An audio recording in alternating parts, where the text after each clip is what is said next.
Mga influencer po kami. Pumunta po kami dito para suportahan ang Duterte at ang mga Pilipino at Pilipinas. Dahil kitang-kita namin, marami nang lumabas, marami na kami nakita, lahat ng kabataan na apektuhan na. Dahil hindi lang ako ang Pilipino ang naapektuhan, kundi lahat, milyon na Pilipino ang naapektuhan dahil sa droga. Dahil dyan, dahil droga rin ang umasak sa pamilya ko. Droga din ang dahilan kung bakit nagawa ng tatay ko ang nagawa niya sa ate ko.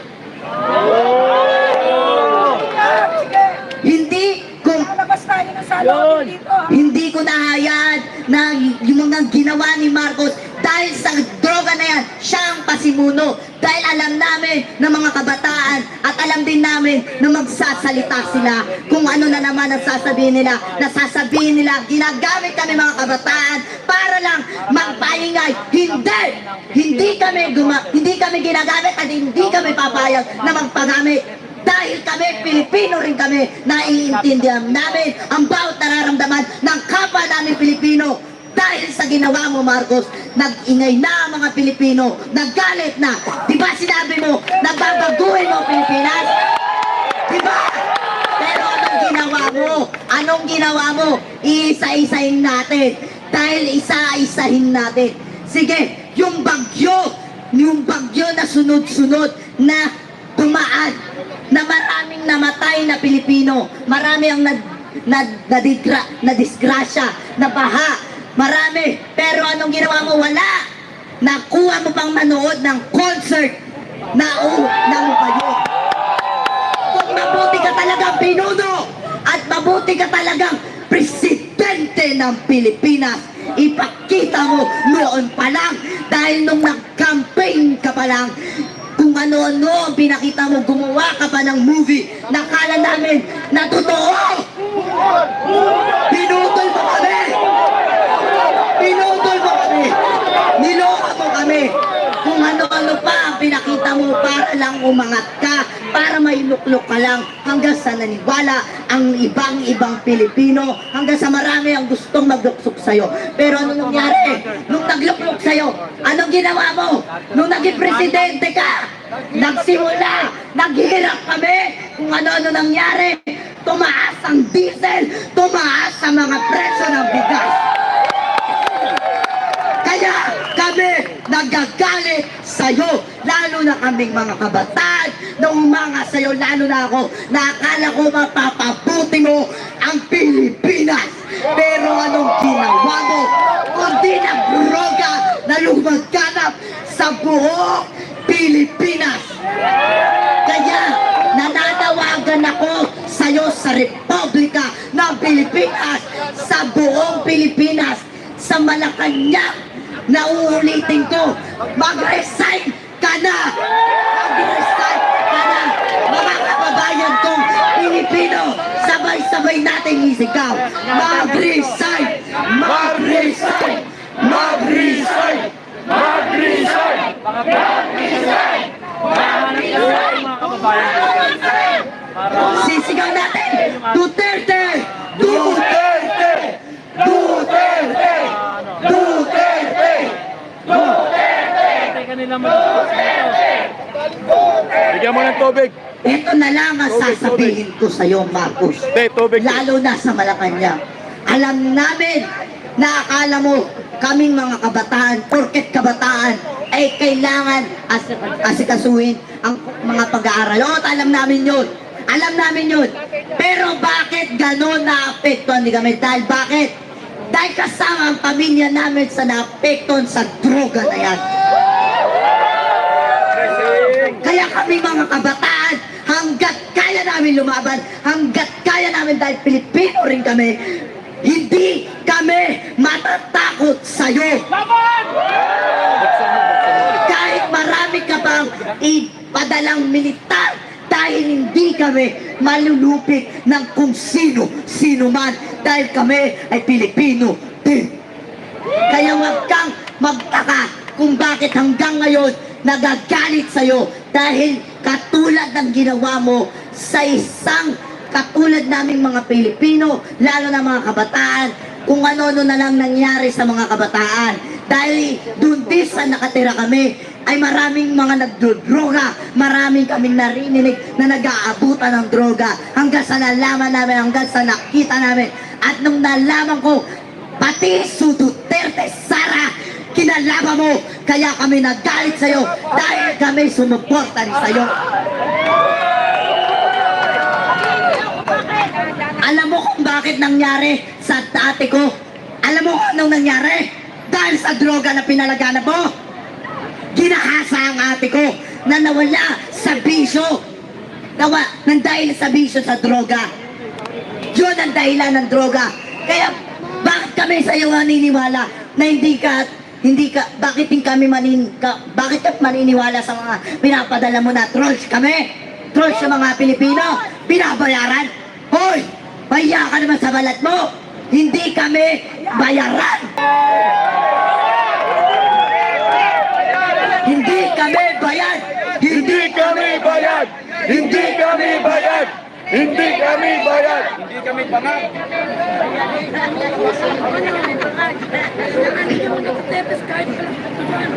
Kaya nananawagan pala ako sa mga Pilipino na nananatili sa bahay.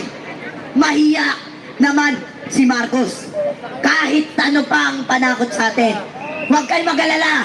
Suportado kayo na buong Pilipino. Lumabas na kayo, mga kapwa namin Pilipino, lalo na mga magulang nyo. Kami ang susuporta sa'yo, lalo na ako. Ikaw bata ka, nanonood ka. Alam ko nanonood ka dahil maraming lumaganap na social media. Alam namin kung bakit kami galit. Dahil hindi namin din gusto gawin to. Pero dahil sa ginawa mo, dahil sa ginawa mong meeting, kung ano-ano, alam mo, nagalit na sa'yo. Umpisa pa lang, nagagalit na sa'yo. Hinintay lang namin na bumawi ka sa dulo. Pero ano ginagawa mo? Wala! Hanggang sa nagalit na, hindi ba sabi mo, tigre ka? O sige na, nanawagan ako sa'yo. Pumunta ka, magpakita ka sa buong Pilipinas para na sa ganun, kung tigre ka talaga, ipakita mo sa amin. Dahil nalaman namin na talagang tigre ka. Dahil nilamon mo kami. Pero hindi kami magpapalamon sa'yo ng buong buo. Dahil kaming mga Pilipino, marami na kaming napagdaanan. Dahil kami isang matatag na Pilipino. Kami ay babangon na kasama si Inday Sara Duterte. Duterte! Duterte! Duterte! Huwag kang masyadong magtaka, Marcos, hindi kami takot sa'yo, lalo na ang mga kabataan. Dahil kami, lalo na ako, palaban din ako. Hindi ako nagpapasubig kahit sa kanino. Ako ang isang Pilipino, lalo na ang mga kasama ko, kapwa Pilipino na naghihirap din sa Saudi. Minsan yung iba, nag-uuwi ang para lang magpadala sa pamilya nila. Pero nung napahamak yung pamilya nila, hindi mo ba nakikita na naghihirap din ang mga Pilipino na sa ibang bansa? Hindi mo ba alam yun? Tapos ikaw, nagdodroga ka, pinapalaganap mo. Hayop, grabe ka talaga. Duwag ka. Okay, maraming salamat po sa lahat na nandito. Kami po ang Star Image Fam. Kasama po namin ang mga anak-anak at namin si Majo at si Carlo. Hindi po namin sila pinalaki ng ganito. Nasa amin na sila ng 6 years. Simula nung lumalabas sila sa TV, nag-viral sila, hindi po ganito ang pagpapalaki namin. Pero kaya kami nandito sa EDSA ngayon, nilaan talaga namin yung oras namin dito. Kasi si Carlo gusto niyang gihatid yung news sa buhay niya na ang ate niya ay ginahasa ng tatay niya. Yun po ang totoo. Hanggang ngayon nasa ng tatay mo. Nasa kulungan, dahil sa droga yan. Yun po ang totoo, kaya kami nandito dahil sa kagustuhan ng batang si Carlo. Hindi po siya ginagamit, hindi po kami bayad, nandito kami para sa pagmamahal sa bayan. Ngayon lang nangyari sa atin to, diba? Yeah! Opo. Tama po yun. Kung marami sa amin nakakakilala, lalo na kay Carlo na nagsalita kanina, siya po yung anak-anakan ni Vice Ganda. Na batang makulit noon, na laging kasama ni Vice sa mga pelikula niya. Kahit si Madjo, ayan si You Don't Know Girl, si Madjo, wala pong pumilit sa amin dito, hindi po namin sila tinuruan. Bagkos sila pa ang nagpumilit sa amin na pumunta dito sa EDSA dahil naaawa na sila sa Pilipinas. Dahil sa murang edad nila gusto na lang ipaglaban ang Pilipinas.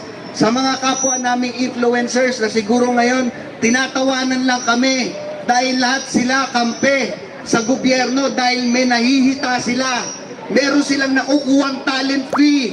Bawat imbita sa kanila ng gobyerno, may bayad sila dahil influencer sila, mga artista sila, may talent fee sila. Kami wala. Nagpunta kami dito ng buong puso. Gusto naming ipaglaban ang tunay na nagmamahal sa Pilipinas. Walang iba kundi si VP Sara Duterte. Duterte! Duterte! Kitang-kita naman po natin ang panggigipit kay VP Sara. Nakita nyo, inuuna ang confidential funds na busisiin kesa iprioridad ang pangangailangan ng mga Pilipino. Nakita po natin, ang dami pa rin nagbubulag-bulagan, nagbibingi-bingihan, lalo na sa sektor namin, sa entertainment industry, na ang walang ibang laman ang news ng mga top networks na yan, kundi ang pagdurog sa ating VP Sara Duterte na talagang nagmamahal sa Pilipinas. Nakita nyo naman kahit anong pagdudurog na ginagawa, lumalaban tayo ng patas, lalo na ang ating VP. Protektahan natin ang Vice President, guys. Imbis na magstay lang kayo sa bahay, pumunta kayo dito, mapayapang rally to. Okay? Lahat dito na nandito, nagmamahal sa Pilipinas. Yung mga nag-i-stay lang sa bahay, nanonood lang, lumabas na kayo. Wala dyan sa pagpindot nyo ang tamang laban, ang totoong laban. Nandito yan sa EDSA, kasama namin. Lumabas na kayo, ano pang iniintay nyo? Ginagago na tayo. Kinakamkam na ang pera ng bayan. Nagbubulag-bulaga pa rin ba tayo? Okay, lahat dito walang bayad. Sinasabi nila may pinapapirma daw para bayaran. Meron ba? Wala! Walang bayaran dito. Lahat dito nagmamahal ng tunay sa Pilipinas. Andito kami dahil kay Carlo, dahil ang kapatid niya, nirape ng tatay niya. Kaya kami nandito. Diba? Dahil sa bawal na droga na yan. Kaya kami nandito, wala sa amin nagbayad, wala kaming pakialam. Kumawalan kami ng trabaho, wala sa amin kumuhang mga bookings o mga events ng mga local government na kampe sa pamahalaan na yan. Wala kaming pakialam. Ang pakialam namin, magbago na tayo dito sa pamahalaan. Ibahin na natin ang sistema. Kung dapat bumaba sa pwesto, bumaba. Mahiya kayo sa mga Pilipino. Pera namin yan, hindi nyo pera yan. Tama. Ganon ang ginagawa namin ngayon. Kaya wag kang magtaka na, Marcos. Basta, nandito kami para rin supportan Vice President Sara Duterte. Inuuna mo pang pabagsakin si Sara Duterte. Hoy! Hindi ka magtatagumpay. Hindi ka magtatagumpay. Kaming mga Pilipino, kahit mahirap kami, kahit mahirap kami, hindi mo maloloko ang mga Pilipino, lalo't namulat na kami. Lalo na kami. Dahil nakita namin na kung ano-anong ginagawa mo kay Miss Sara Duterte. Marcos, mag-resign ka na. Kung hindi mo kayang panindigan ang pagiging presidente mo. Lalo't hindi mo naman talaga nagawa, kundi kinamkam mo lang ang pera ng kaban ng Pilipinas. Kaya wag kang huwag ka magtago. Huwag ka magtago sa mga militar mo. Huwag ka magtago sa mga milyon mong pera sa Malacanang. Dahil kami, kapag nagalit ng todo ang mga Pilipino, baka dyan sa Malacanang umabot ang galit namin. Maraming salamat po. Maraming salamat sa lahat. God bless sa lahat po. Maraming salamat. Palakpakan po natin. Mabuhay! Sir Bistak, nagulat ako doon. Grabe tong batang to. Walang nagturo dito, ha? Padaan nga, tol, padaan. Wala kung saan siya nagpunta dito at naglabas ng kanyang hinahing sa kanyang mga magulang. Alam mo ma'am, lilinawin natin ha kasi baka sabihin nila, alam mo yung mga, maraming salamat po sa inyo sir. Maraming salamat po Star Image family. Thank you so much po sa inyo. Mabuhay po. Sir Carlo, thank you so much po sa inyo sir. Bayani ka po. Natuto siya Sir, dahil sa yung linawin natin ha. Sila po ay nagboluntaryong pumunta Ayan na, yung- at hindi ho namin yan kinausap. Kusa ho pumunta ito mga kababayan ko kasi may ipinaglalaban. At maliwanag po ang kanyang mensahe para sa ating maraming Pilipino. Mabuhay po kayo sir. Mabuhay po kayo. Thank you so much po Carlo, sir. salamat ha. Mabuhay. Galing na bata.